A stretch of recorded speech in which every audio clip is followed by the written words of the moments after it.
हमने शहर को दी एक नई पहचान, हम हैं सिंघानिया बिल्डकॉन। यूपी विधानसभा चुनाव अब निर्णायक मोड़ की तरफ बढ़ चुका है। पांचवें चरण में 12 जिलों की 61 सीटों पर वोटिंग जारी है। आज 2.25 करोड़ वोटर्स 693 प्रत्याशियों की किस्मत का फैसला करेंगे। इस फेज में डिप्टी सीएम केशव मौर्य समेत 6 मंत्रियों की प्रतिष्ठा दांव पर है। वोटिंग शाम 6 बजे तक चलेगी।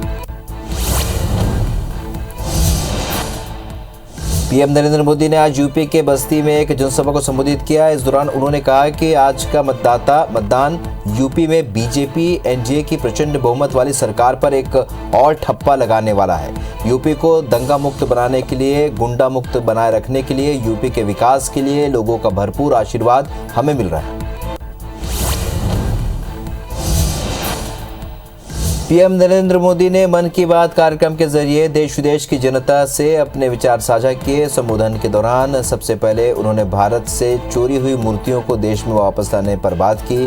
पीएम मोदी ने कहा कि बीते 7 सालों में भारत ने 200 से भी ज्यादा कीमती मूर्तियों को सफलतापूर्वक वापस लाया है।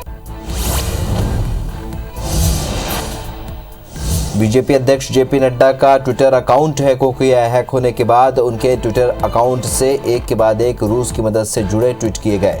हैकर्स ने बाद में प्रोफाइल का नाम भी बदल दिया था। हालांकि अब उनका ट्विटर अकाउंट बहाल हो गया है।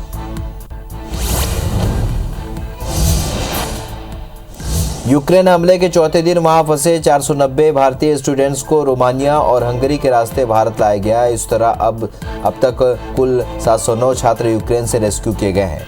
फ्लाइट में सवार छात्रों ने खुशी जाहिर की और भारत माता की जय के नारे लगाए। एयरपोर्ट पर उनका स्वागत सिंधिया ने किया।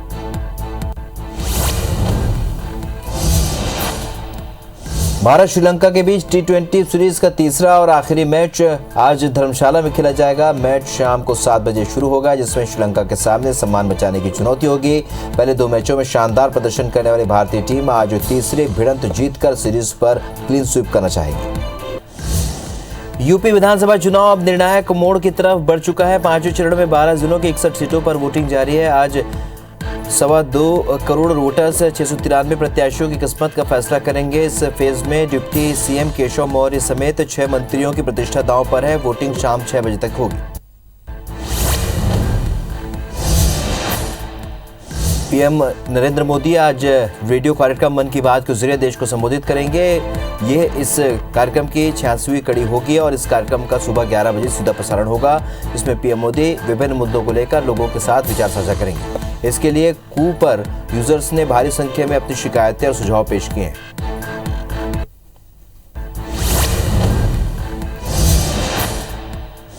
भारत श्रीलंका के बीच T20 सीरीज का तीसरा और आखिरी मैच आज धर्मशाला में खेला जाएगा। मैच शाम को 7 बजे शुरू होगा, जिसमें श्रीलंका के सामने सम्मान बचाने की चुनौती होगी। पहले 2 मैचों में शानदार प्रदर्शन करने वाली भारतीय टीम आज तीसरी भिड़ंत जीतकर सीरीज पर क्लीन स्वीप करना चाहेगी।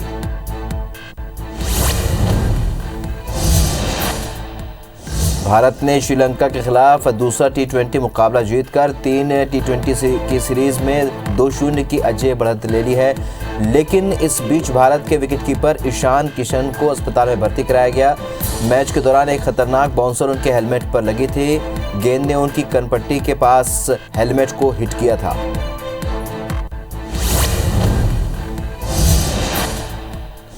देश में कोरोना के मामले लगातार घट रहे हैं। 24 घंटे के भीतर कोरोना के 10,273 नए मामले सामने आए हैं। इस दौरान 20,439 मरीज ठीक हुए हैं। वहीं 24 घंटे में 243 मरीजों की मौत हुई है। अब देश में कोरोना के कुल एक्टिव मरीजों की संख्या 1,11,000 के पार पहुंच गई।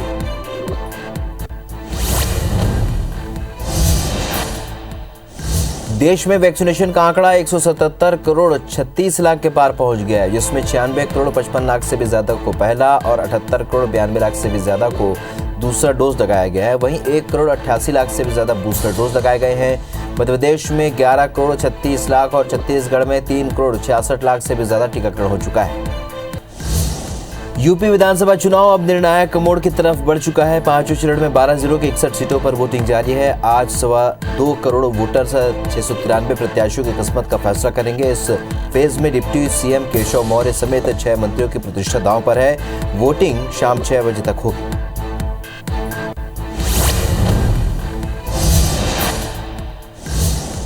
भारत श्रीलंका के बीच टी20 सीरीज का तीसरा और आखिरी मैच आज धर्मशाला में खेला जाएगा। मैच शाम को 7 बजे शुरू होगा, जिसमें श्रीलंका के सामने सम्मान बचाने की चुनौती होगी। पहले 2 मैचों में शानदार प्रदर्शन करने वाली भारतीय टीम आज तीसरी भिड़ंत जीतकर सीरीज पर क्लीन स्वीप करना चाहेगी।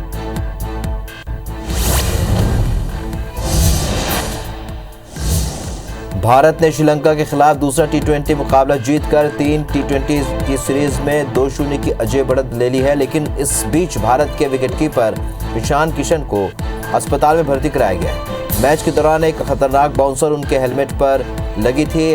गेंद ने उनके कनपट्टी के पास हेलमेट को हिट किया था।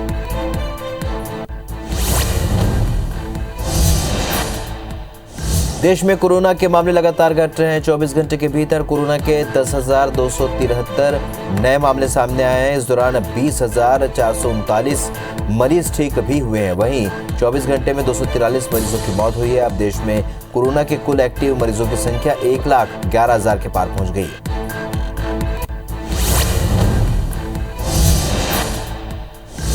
देश में वैक्सीनेशन का आंकड़ा 177 करोड़ 36 लाख के पार पहुंच गया है, जिसमें 96 करोड़ 55 लाख से भी ज्यादा को पहला और 78 करोड़ 92 लाख से भी ज्यादा को दूसरा डोज लग चुका है। वहीं 1 करोड़ 88 लाख से ज्यादा बूस्टर डोज लगाए गए हैं। मध्य प्रदेश में 11 करोड़ 36 लाख और छत्तीसगढ़ में 3 करोड़ 66 लाख से भी ज्यादा टीकाकरण हो चुका है। यूपी विधानसभा चुनाव निर्णायक मोड़ की तरफ बढ़ चुका है। 5वें चरण में 12 जिलों के 61 सीटों पर वोटिंग जारी है। आज 2.25 करोड़ वोटर्स 693 प्रत्याशियों की किस्मत का फैसला करेंगे। इस फेज में डिप्टी सीएम केशव मौर्य समेत 6 मंत्रियों की प्रतिष्ठा दांव पर है। वोटिंग शाम 6 बजे तक चलेगी। पीएम नरेंद्र मोदी ने मन की बात कार्यक्रम के जरिए देश विदेश की जनता से अपने विचार साझा किए। संबोधन के दौरान सबसे पहले उन्होंने भारत से चोरी हुई मूर्तियों को देश में वापस लाने की पर बात की। पीएम मोदी ने कहा कि बीते 7 सालों में भारत ने 200 से भी ज्यादा कीमती मूर्तियों को सफलतापूर्वक वापस लाया है। भारत श्रीलंका के बीच टी20 सीरीज का तीसरा और आखिरी मैच आज धर्मशाला में खेला जाएगा। मैच शाम को 7 बजे शुरू होगा, जिसमें श्रीलंका के सामने सम्मान बचाने की चुनौती होगी। पहले 2 मैचों में शानदार प्रदर्शन करने वाली भारतीय टीम आज तीसरी भिड़ंत जीतकर सीरीज पर क्लीन स्वीप करना चाहेगी। भारत ने श्रीलंका के खिलाफ दूसरा टी20 मुकाबला जीतकर 3 टी20 की सीरीज में 2-0 की अजय बढ़त ले ली है, लेकिन इस बीच भारत के विकेटकीपर ईशान किशन को अस्पताल में भर्ती कराया गया है। मैच के दौरान एक खतरनाक बाउंसर उनके हेलमेट पर लगी थी। गेंद ने उनके कनपट्टी के पास हेलमेट को हिट किया था। देश में कोरोना के मामले लगातार घट रहे हैं। 24 घंटे के भीतर कोरोना के 10,273 नए मामले सामने आए हैं। इस दौरान 20,439 मरीज ठीक भी हुए हैं। वहीं 24 घंटे में 243 मरीजों की मौत हुई है। अब देश में कोरोना के कुल एक्टिव मरीजों की संख्या 1,11,000 के पार पहुंच गई। देश में वैक्सीनेशन का आंकड़ा 177 करोड़ 36 लाख के पार पहुंच गया है, जिसमें 96 करोड़ 55 लाख से भी ज्यादा को पहला और 78 करोड़ 92 लाख से भी ज्यादा को दूसरा डोज लगाया गया है। वहीं 1 करोड़ 88 लाख से भी ज्यादा बूस्टर डोज लगाए गए हैं। मध्य प्रदेश में 11 करोड़ 36 लाख और छत्तीसगढ़ में 3 करोड़ 66 लाख से भी ज्यादा टीकाकरण हो चुका है। 50 में पीएम नरेंद्र मोदी ने यूपी के मतदाताओं से वोट डालने की अपील की है। मोदी ने कहा कि उत्तर प्रदेश में लोकतंत्र के उत्सव का आज 5वां चरण है। सभी मतदाताओं से मेरा निवेदन है कि वे अपने मताधिकार का प्रयोग करें और अपना कीमती वोट अवश्य दें।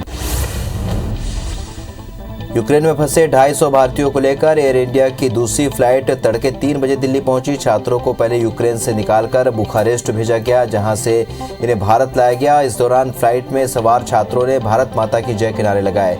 एयरपोर्ट पर उनका स्वागत खुद नागरिक उड्डयन मंत्री सिंधिया ने किया। ज्योतिरादित्य सिंधिया ने रोमानिया से लौटे छात्रों का स्वागत करते हुए फ्लाइट में जाकर उनसे बातचीत की। उन्होंने कहा कि आपके आने पर हमें बहुत खुशी हुई है। एयर इंडिया को भी इसके लिए धन्यवाद देता हूं। सिंधिया ने कहा कि यूक्रेन में फंसे हर एक भारतीय को वतन वापस लेकर आएंगे। मोदी जी यूक्रेनी राष्ट्रपति के संपर्क में हैं। झाबुआ जिले के थांदला के निवासी एमबीबीएस स्टूडेंट्स कुमारी रिचा धानक इस समय यूक्रेन के खार्किव में फंसी हुई है। वो इस वक्त रूस यूक्रेन बॉर्डर के अंडरग्राउंड मेट्रो स्टेशन के बंकर में शरण लिए हुए है।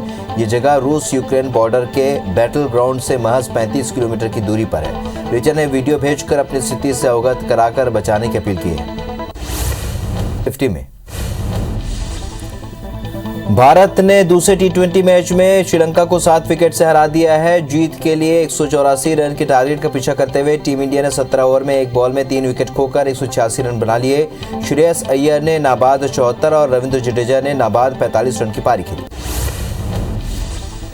टी20 इंटरनेशनल में भारत की लगातार 11वीं जीत है। अब भारत वर्ल्ड रिकॉर्ड की बराबरी से सिर्फ एक जीत दूर है। अफगानिस्तान से ने लगातार 12 टी20 मैच जीते हैं। भारत ने घरेलू जमीन पर इस फॉर्मेट में लगातार 7वीं सीरीज अपने नाम की है।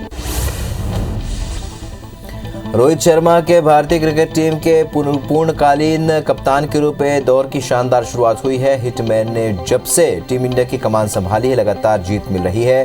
टी20 वर्ल्ड कप के बाद से जितने मैचों में उन्होंने कप्तानी की है टीम इंडिया कोई मुकाबला नहीं हारी।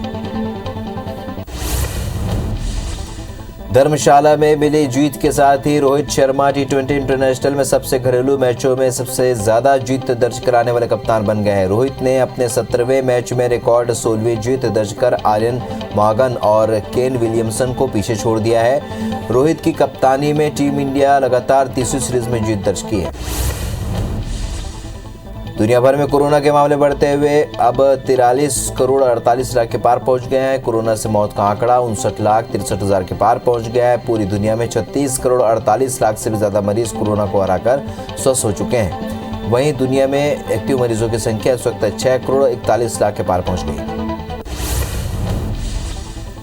मध्य प्रदेश में 24 घंटे के भीतर कोरोना के 500 नए मरीज मिले हैं, जबकि एक मरीज की मौत हुई है, जिसके बाद प्रदेश में एक्टिव मरीजों की संख्या बढ़कर 4,328 हो गई है। प्रदेश में 980 मरीज डिस्चार्ज होकर अपने घर लौटे हैं। मध्य प्रदेश में अब तक 10,23,141 मरीज स्वस्थ हो चुके हैं। छत्तीसगढ़ में कोरोना के मामले लगातार कम होते जा रहे हैं और प्रदेश में 24 घंटे के भीतर कोरोना के 151 नए मरीज मिले हैं और जबकि 2 मरीजों की मौत भी हुई है। प्रदेश में 24 घंटे में 223 मरीज स्वस्थ होकर अपने घर लौटे हैं, जिसके बाद एक्टिव मरीजों की संख्या 1,887 हो गई है। मध्य प्रदेश में कोरोना के घटते मामलों के कारण अब प्रदेश भर के फीवर क्लिनिक्स बंद होंगे। इसे लेकर स्वास्थ्य विभाग ने आदेश जारी कर दिए हैं। वहीं राजधानी भोपाल में 24 फीवर क्लिनिक चलते रहेंगे। इससे पहले राजधानी में करीब 1,121 क्लिनिक संचालित हो रहे थे।